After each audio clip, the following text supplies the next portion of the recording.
Assalamualaikum warahmatullahi wabarakatuh. Bismillahirrahmanirrahim. Qala al-muallifu rahimahullahu ta'ala wa nafa'ana bi ulumihi fid dharain amin ya Allah ya rabbal alamin. Kana buktos rasul idza farago eta di mana-mana beres rasul min ta'amihi tina tuangna rasul. Faqala mangka ngadawuh rasul alhamdulillahilladzi at'amana. Alhamdulillah sadaya puji lillahi eta tetep kagungan Allah alladzi anu at'amana maparin katuangan ieu ladi ka abdi sadayana. Wasakona sareng maparin leueuteun ieu ladi ka abdi sadayana. Waja'alana sareng ngajadikeun ieu ladi ka abdi sadayana muslimina kana ka jalma-jalma Islam. Rawahu ngariwayatkeun kana ieu hadis sa Ahmadu Imam Ahmad an Abi Sa'idin katampi ti Abi Sa'id. Karena kebuktosan Rasul idza maro eta di mana-mana ngalangkung Rasul bil maqabiri kana pirang-pirang pakuburan. Kala ngadawuh Rasul assalamualaikum ahla diyar minal mu'minina wal mu'minat. Assalamu ari kasalamatan alaikum eta tetep ka aranjeun ahla diyari he ahli kampung minal mu'minina ti pirang-pirang jalma mukmin lalaki. Wal mukminati sareng pirang-pirang jalma mukmin awewe, wal muslimina sareng muslim lalaki, wal muslimati sareng muslim awewe, wassolihina sareng pirang-pirang anu soleh lalaki, wassolihati sareng ka pirang-pirang awewe anu soleh. Wa inna sareng sayaktosna abdi sadayana insyaallah lamun ngeresakeun insyaallah Gusti Allah bikum ka aranjeun lahiquna eta anu nepungan kabeh. Rawahu ngariwayatkeun kana ieu hadis Ibnu Sini an Abi Hurairah katampi ti Abi Hurairah. Kana kabuktosan Rasul idana dzoro eta di mana-mana ningali Rasul ilal hilali kana bulan. Qala mangka ngadawuh Rasul, Allahumma ya Allah, ij'alhu muga ngajadikeun Gusti kana itu hilal. Hilala yumnin kana bulan nugraha warusdin sareng pituduh. Amantu ngimankeun abdi billadzi ka Allah khalaqaka anu ngadamel ladi ka anjeun pa'adalaka tuluy nyampurnakeun ladi ka anjeun tabaraka maha berkasa Allah Gusti Allah ahsanul khaliqina anu paang saena anu ngadamel. Rawahu ngariwayatkeun kana ieu hadis Ibnu Sini an Anasin katampi ti Sayyidina Anas. Karena kabuktosan Rasul ida wada'a eta di mana-mana amitan Rasul. Rajulan kahiji lalaki akhoda maka nyepeng Rasul. Biadihi ku pananganana Rasul.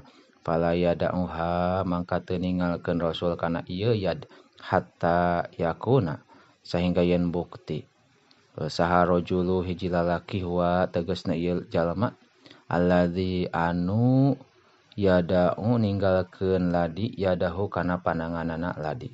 Wa yaqulu sareng ngadawuh Rasul astaudi'u nitipkeun abdi atawa kaula Allah ka Gusti Allah dina ka kana agama anjeun wa amanataka sareng kana amanat anjeun wa khawati ma'amalika jeung kana pirang-pirang panungtungan amal anjeun. Rawahu ngariwayatkeun kana ieu hadis Nasa'i Imam Nasa'i an Ibnu Umar katampi ti Ibnu Umar. Karena kabuktosan Rasul layu hadisu eta henteu nyarios Rasul hadisan kana cariosan illa tabasama angin mesem Rasul. Rawahu ngariwayatkeun kana ieu hadis Ahmadu Imam Ahmad an Abi Darda katampi ti Abi Darda. Kana buktos Rasul layakumu eta henteu ngadeg Rasul min majlisin tina hiji tempat calik illa qala angin ngadawuh Rasul subhanakallahumma rabbi wa bihamdika subhanaka maha suci Gusti. Allahumma ya Allah Rabbi pangeran abdi wa bihamdika jeung kalawan muji ka Gusti. La ilaha teu aya di pangeran illa anta angin Gusti. Astaghfiruka nyuhunkeun hampura abdi ka Gusti. Wa atubu sareng taubat abdi ilaika ka Gusti. Faqala sareng ngadawuh Rasul la yaquluhunna teu maca kana ieu subhanaka saha ahadun hiji jalma haitsu yaqumu di mana-mana ngadeg ieu ahad min majlisihi tina calikna ieu ahad illa ghufira angin dihampura lahu ka itu ahad naon ma perkara kana nu buktos ieu ma minhu ti itu ahad min dalikal majlisi ti dina itu tempat diuk. Rawahu ngariwayatkeun kana ieu hadis al Hakim Imam Hakim ani Sayyidati Aisyah katampi ti Sayyidah Aisyah. Kana kabuktosan Rasul yanamu eta sok kulem Rasul awwala laili dina mimiti peuting wa yuhyi sareng ngahirupkeun ibadah Rasul akhirahu dina panungtungan lail. Rawahu ngariwayatkeun kana ieu hadis Ibnu Majah ani Sayyidati Aisyah katampi ti Sayyidah Aisyah. Harful lami ari ieu eta huruf lam.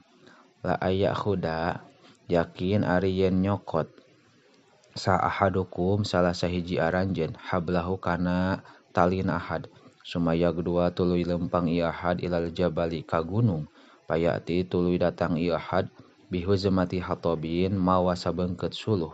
Payabi aha tuluy ngajual ieu ahad kana huzmah. Payakupa maka nutupan sallo Gusti Allah biha kalawan huzmah wajhahu kana kabutuhna ieu si ahad. Khairun eta leuwih alus lahu pikeun itu ahad min ayas ala tinimang menta-menta ieu si ahad annasa ka jalma-jalma. A'tuhu naha mere nas ka ahad aw mana'uhu atawa nyegah ieu nas ka ahad. Rawahu ngariwayatkeun kana ieu hadis Al Bukhari Imam Bukhari wa Muslimun sareng Imam Muslim. La ta'muranna yakin marentah nyaan aranjeun bil ma'rufi kana kaalusan. Wala tanhawanna jeung yakin nyegah nyaan aranjeun anil mungkari tina pamungkaran. Aw la yusallifanna atawa yakin ngalindihkeun nyaan. Saallah Gusti Allah alaikum ka aranjeun syirarakum kana pirang-pirang kagorengan aranjeun. Payad'u tuluy ngadua sakhiyarukum pang alusna jalma ti aranjeun palayustajabu maka moal diijabah sahalahum itu si khiyar. Rawahu ngariwayatkeun kana ieu hadis sa Al-Bazzaru Imam Bazzar. La'ana ngalaknat sallallahu Gusti Allah akilar riba ka jalma anu ngadaha riba wa muwakkilahu jeung ka wakilna ieu riba wa syahidaihi sareng kadua saksina ieu riba wa katibahu sareng kanu nuliskeun kana ieu riba hum ari itu anu kabeh pihi dina riba sawaun eta sarua. Rawahu ngariwayatkeun kana ieu hadis Muslimun Imam Muslim. Wallahu a'lamu bishawab.